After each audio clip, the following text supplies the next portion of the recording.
नमस्कार, मेरा नाम है शिवम कुमार लोटसवे और मैं आज आपको सुनाने जा रहा हूँ पंचतंत्र की कहानी फकीर की पहेलियाँ। बहुत पुरानी बात है।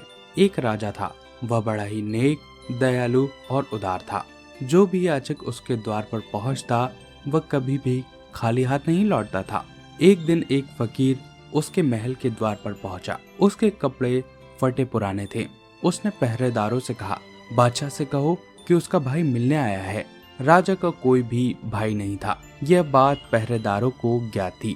इसके अलावा इस फटेहाल फकीर को राज परिवार का व्यक्ति होने में कौन विश्वास कर सकता था। फिर भी पहरेदारों ने राजा को सूचित करना ही उचित समझा। राजा ने जब इस फकीर के बारे में सुना तो वह कुछ देर सोच में पड़ गया।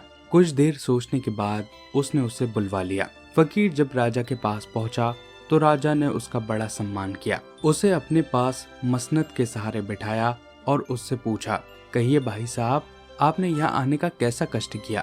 फकीर ने उत्तर दिया, भैया, इस समय मैं बड़ी ही मुसीबत में हूँ। जिस महल में मैं रहता हूँ वह पुराना होने के कारण गिरना ही चाहता है। मेरे पास पहले 32 नौकर थे, वे मुझे छोड़कर चले गए। इसके अलावा जो मेरी 5 रानियां थी वे भी अब निर्बल होने के कारण मेरी सेवा ठीक से नहीं कर पाती। मैं आपके पास इसलिए आया हूँ ताकि आप मेरी कुछ सहायता कर सकें।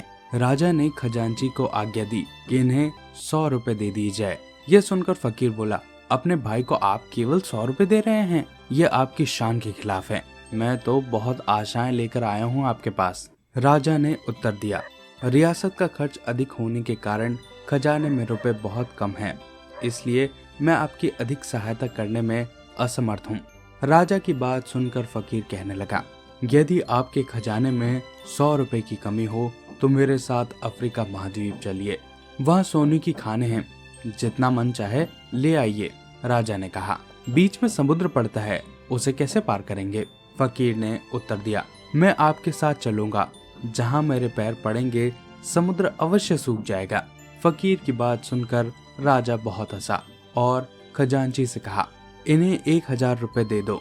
जब फकीर रुपए लेकर चला गया तो राजा के सेवकों ने राजा से पूछा, हुजूर, आपके और फकीर के बीच जो बातें हुई हैं उन्हें हम बिल्कुल नहीं समझ सके।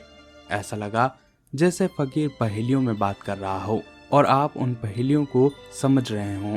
राजा महान तत्वज्ञानी था। उसने मुस्कुराकर कहा, सच ही है, वह फकीर पहेलियां बुझा रहा था। फकीर का यह कहना कि वह मेरा भाई है एक तरह से ठीक ही है। जिस तरह मैं देश का राजा हूँ उसी तरह वह धर्म का राजा है और इस नाते वह मेरा भाई है। इसके अलावा वह एक दूसरे रिश्ते से भी मेरा भाई है। लक्ष्मी दरिद्रता दोनों बहनें हैं। मैं लक्ष्मी का पुत्र हूँ और वह दरिद्रता का बेटा है। उसका यह कहना कि जीर्ण होने के कारण उसका महल गिरने वाला है, इससे उसका अभिप्राय अपने शरीर से था जो बूढ़ा हो गया है और मृत्यु के निकट है। उसने जो ये कहा था कि उसके 32 नौकर उसे छोड़कर चले गए हैं, उसका मतलब अपने दांतों से था जो अब गिर गए हैं और उसका मुंह बिल्कुल पोपला हो गया है। उसने अपनी रानियों के बारे में कहा था कि कमजोर होने के कारण उसकी सेवा नहीं कर सकती। इससे उसका तात्पर्य अपनी आँख, कान इत्यादि 5 इंद्रियों से था जो अब शिथिल होने के कारण पूरा काम नहीं कर सकती। राजा के एक सेवक ने फिर प्रश्न किया, हुजूर, फकीर ने जो यह कहा कि उसके पैर पड़ने से समुद्र सूख जाएगा, इसका क्या अभिप्राय है? राजा ने मुस्कुराकर जवाब दिया, उसने मेरे इस कथन पर कि खजाने में रुपए की कमी हो गई है व्यंग किया था, जो बहुत ही गहरा अर्थ रखता है।